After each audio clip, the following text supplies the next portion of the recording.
Hello and welcome to Musings of an Oracle.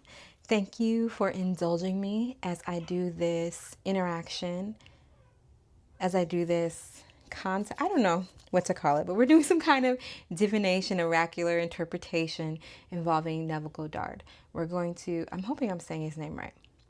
Oh, I should look up how to say the last name. Okay, hopefully I'm saying it right. So we are going to start with some bibliomancy. So that's just turning to a page, seeing what we come up with. Oh no, I'm sorry, that's not what I'm doing. We are going to pull some cards, but I'm not going to interpret the cards full on until I do some bibliomancy. So we're going to pull them so that we see them and our senses are stimulated, our extrasensory perception, everything. At least that's what it is for me.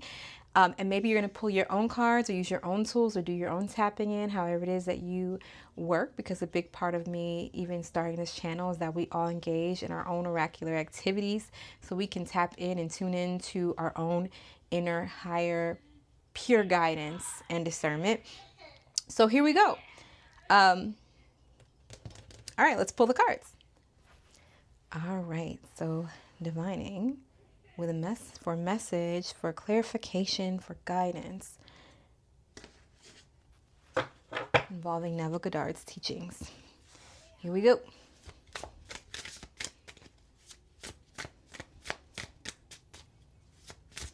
Oh, okay.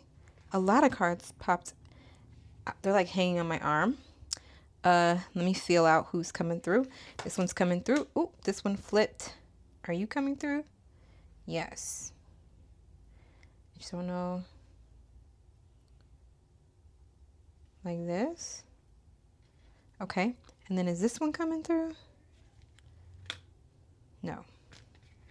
Okay. Let's keep going. But I think it's good to note that the King of Swords was there, even though it does not want to be a part of.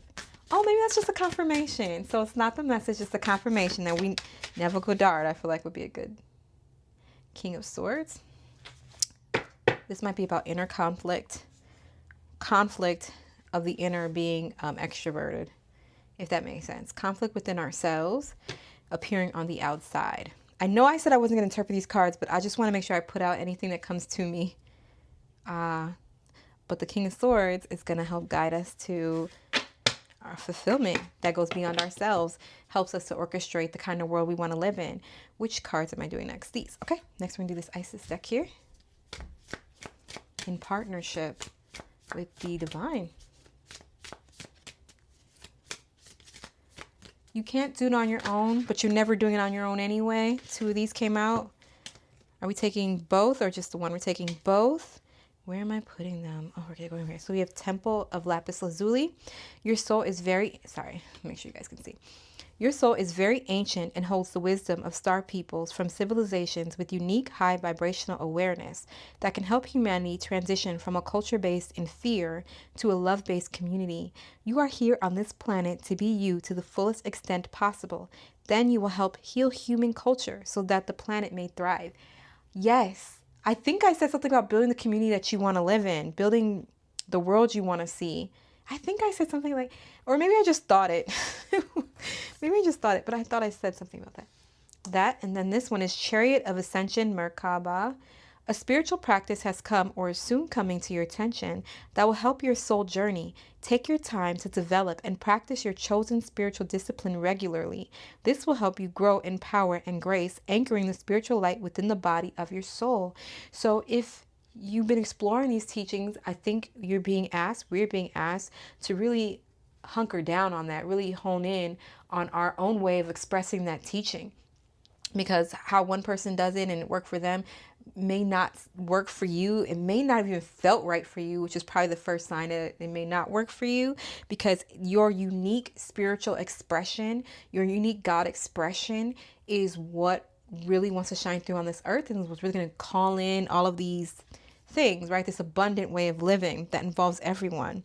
And it's like there's an offering. This card was on the back, and then there's Two of Cups. Things that want to pursue you. Things that want to be a part of you. Freedom of expression. Art came through. And I like this release. Is this this card doesn't want to go away. Something that doesn't want to leave you. Something that is supportive in any way possible, supportive in your own unique expression and ability to thrive as an individual. I said I wasn't going to do that, but I'm sitting here interpreting. I think we were supposed to grab one more of these. But I might as well say it while it's there in front of me. Oh well, things don't always go the way we plan. Ooh, this one, I have to put it up, right? I don't have a choice. We can't read it. But I guess make note that it did flip upside down on us. Knot of Isis, loosening ourselves from burdens and bindings that are not necessary. Bindings were never necessary. The understanding that the bindings were never necessary, nor were they a requirement. There's simply a expectation, almost an expectation of there being a binding there, because no one ever told you that it was a binding to begin with and that it didn't have to be there. Okay, now we can read.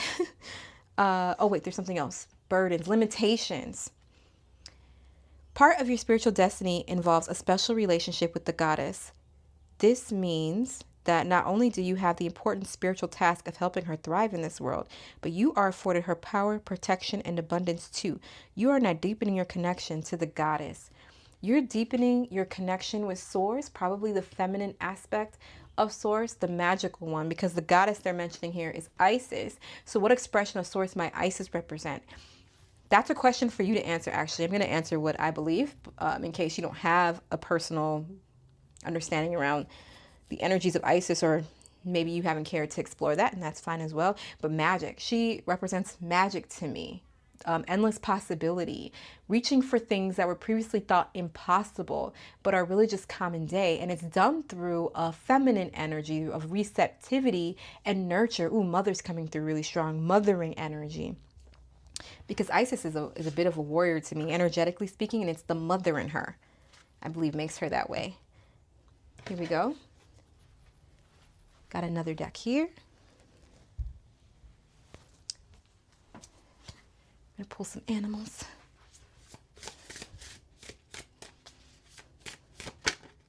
The Scorpion. Ooh. I'm wondering if I should pull out the book on this one, or if I should just go by.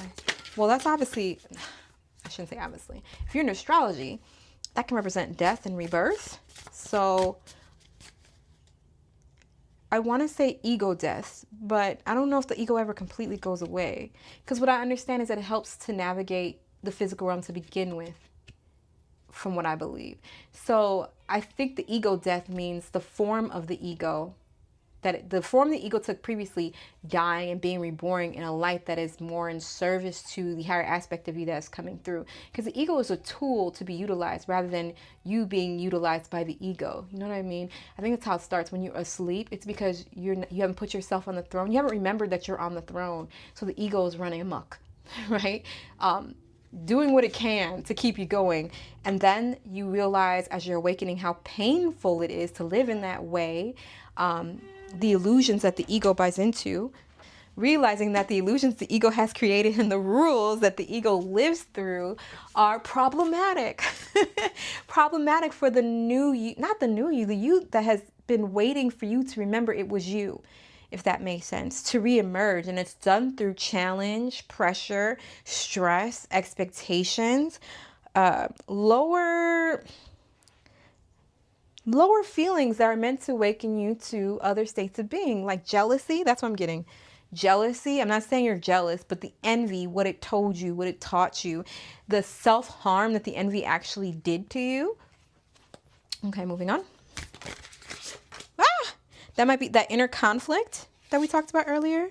The wolf, because the leader is emerging. An experiential leader.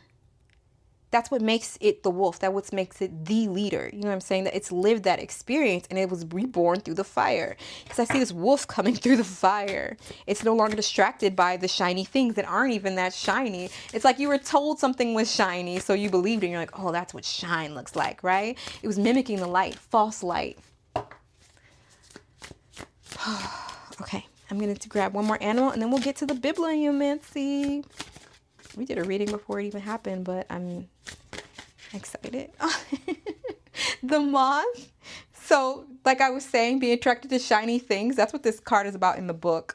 Ooh, and the power of perception as you're being reborn and reknown and remembered and reaccustomed as you're growing and going through this ascension in the body. You're seeing things for what they are. You're seeing through deception, and you are awakening a power, waking a sleeping dragon. So I thought, just heard, awakening a power within you, and you're no longer intrigued by false light. You only want the true light now. Okay, the moth is coming through differently to me now. So it's like seeking the light no matter what the illusions and distractions outside of you are trying to say. You keep seeking that light. You keep following the light. Whatever that is for you, experientially speaking, whatever you consider to be of the light.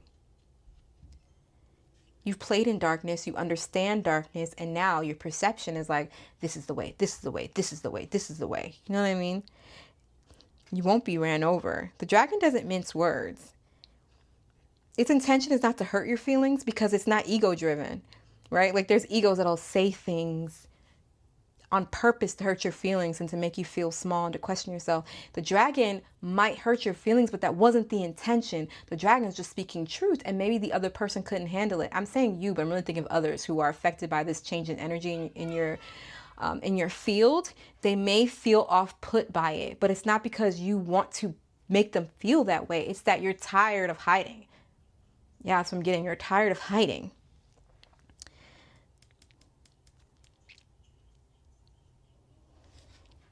Something being turned on its head in the physical. Your idea. Oh, sorry. Let's do the bibliomancy. Am I supposed to do? Oh, no. We got to talk about Ace of Pentacles first. Okay. The Ace of Pentacles reverse.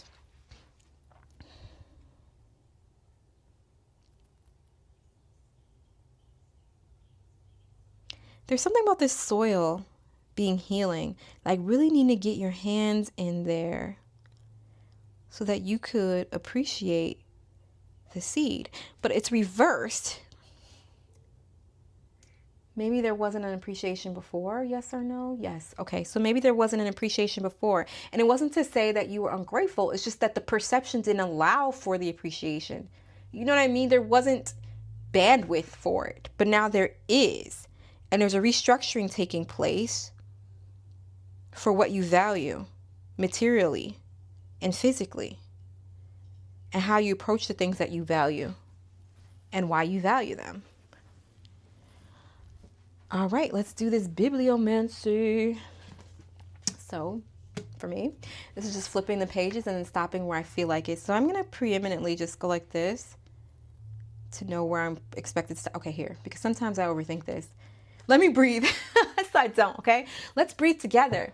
We're going to breathe in for, hold for, out for, hold for. Should we do it twice? I'm just going to do it once. Let's just do it.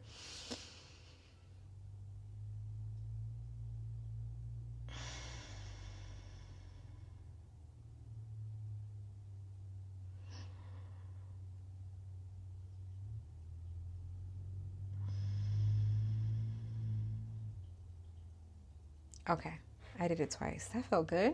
All right, let's go. Acceptance. Okay, which page am I supposed to? This is the page. That's what we're reading. Are we reading both or just the one? We're reading both. Okay. So what I'll do is I'll open this and maybe you can freeze it, screenshot it, whatever you need to do if you don't want to hear me read. If you're just better off reading your own voice, but I will take it from here and read it now. Okay, acceptance. This is from something called The Power of Awareness, and it's chapter 13. It starts with a quote. Man's perceptions are not bounded by organs of perception. He perceives more than sense, though ever so acute, can discover. This has something to do with the dragon. Okay, let's keep going. However much you seem to be living in a material world, you are actually living in a world of imagination. The outer physical events of life are the fruit of forgotten blossom times, results of previous and usually forgotten states of consciousness. They are the ends running true to oft-times forgotten imaginative origins. Whenever you become completely absorbed in an emotional state, you are at that moment assuming the feeling of the state fulfilled. If persisted in, Whatsoever you are intensely emotional about, you will experience in your world. These periods of absorption of concentrated attention are the beginnings of the things you harvest. It is in such moments that you are exercising your creative power, the only creative power there is. At the end of these periods or moments of absorption, you speed from these imaginative states, where you have not been physically, to where you were physically an instant ago. In these periods, the imagined state is so real that when you return to the objective world and find that it is not the same as the imagined state, it is an actual shock. You have seen something in imagination with such vividness that you now wonder whether the evidence of your senses can now be believed, and like Keats, you ask, and he's quoting, "Was it a vision or a waking dream? Fled is that music. Do I wake or sleep?" The shock reverses your time sense. By this is meant that instead of your experience resulting from your past, it now becomes the result of being in imagination where you have not yet been physically. In effect, this moves you across a bridge of incident to the physical realization of your imagined state. The man who at will can assume whatever state he pleases has found the keys to the kingdom of heaven. The keys are desire, imagination, and a steadily focused attention on the feeling of the wish fulfilled. To such a man, any undesirable objective fact is no longer a reality and the ardent wish no longer a dream. Another quote. "Prove me now herewith, saith the Lord of hosts, if I will not open you the windows of heaven and pour you out a blessing, that there shall not be room enough to receive it." The windows of heaven may not be opened and the treasure seized by a strong will, but they open of themselves and the present their treasures as a free gift, a gift that comes when absorption reaches such a degree that it results in a feeling of complete acceptance. The passage from your present state to the feeling of your wish fulfilled is not across a gap. There is continuity because the so-called real and unreal, between the so-called real and unreal. To cross from one state to the other, you simply extend your feelers, trust your touch, and enter fully into the spirit of what you are doing. Not by might nor by power, but by spirit, saith the Lord of hosts. He just quoted again. Assume the spirit, the feeling of the wish fulfilled, and you will have opened the windows to receive the blessing. To assume a state is to get into the spirit of it. Your triumphs will be a surprise only to those who did not know your hidden passage from the state of longing to the assumption of the wish fulfilled. The Lord of hosts will not respond to your wish until you have assumed the feeling of already being what you want to be. For acceptance is the channel of his action. Acceptance is the Lord of hosts in action. Okay, I got clarity on this, which is that the process of creation was backwards. The previous interpretation still stands, but we're approaching this from another aspect, another direction now. The process of creation was a bit backwards before, it was a little bit upside down. And now you're being asked to be joined with another part of you, maybe the creative part of you, the only part of you that ever creates.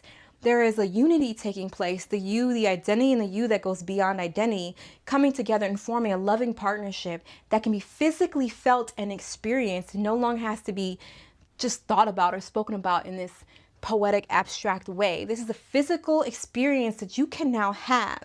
And in doing so, you will be asked to confront certain internal conflicts that are externalizing themselves, meaning things going on within you being mirrored to you by outside people. And you are being asked to use your creative power to neutralize that creation, the creation of those internal conflicts expressing themselves externally in those other people.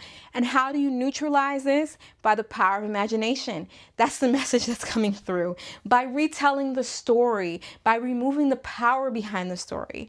Bashar once said, I might misquote this, but I'm gonna try anyway.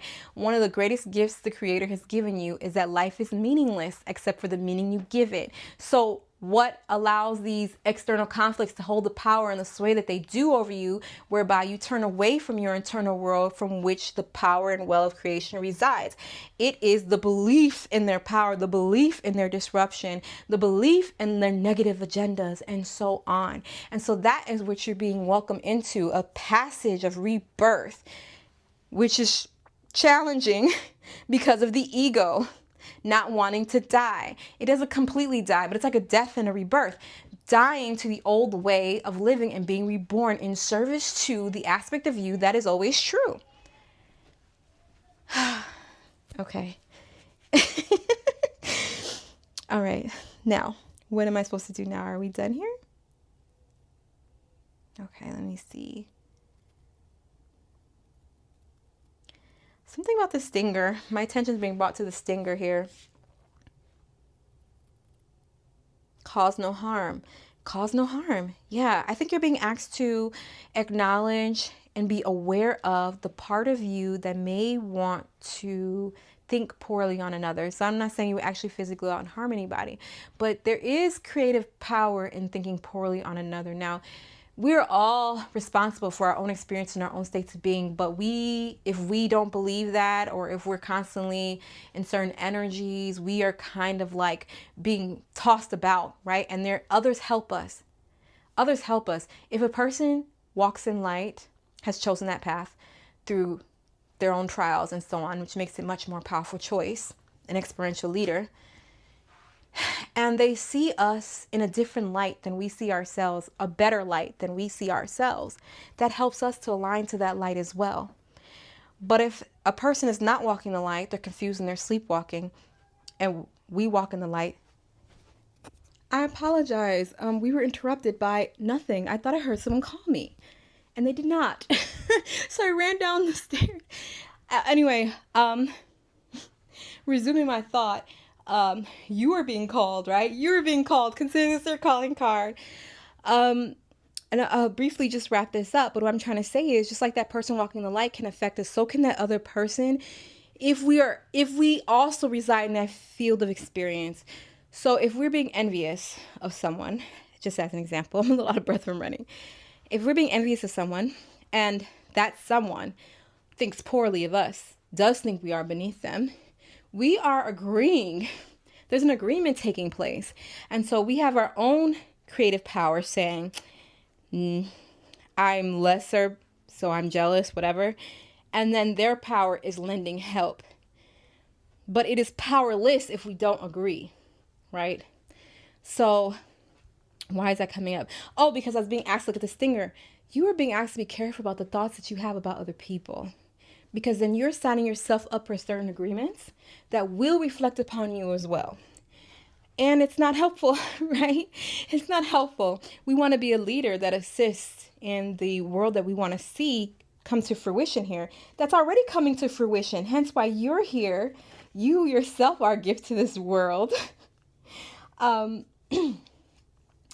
to really amplify that power, because the dragon is not going to participate in that work. It wants to, it's not judging you either, I don't think.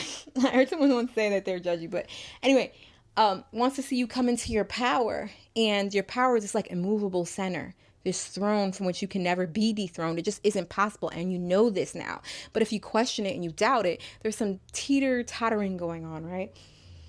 Okay, so anyways, this was fun. I wonder what we should do next.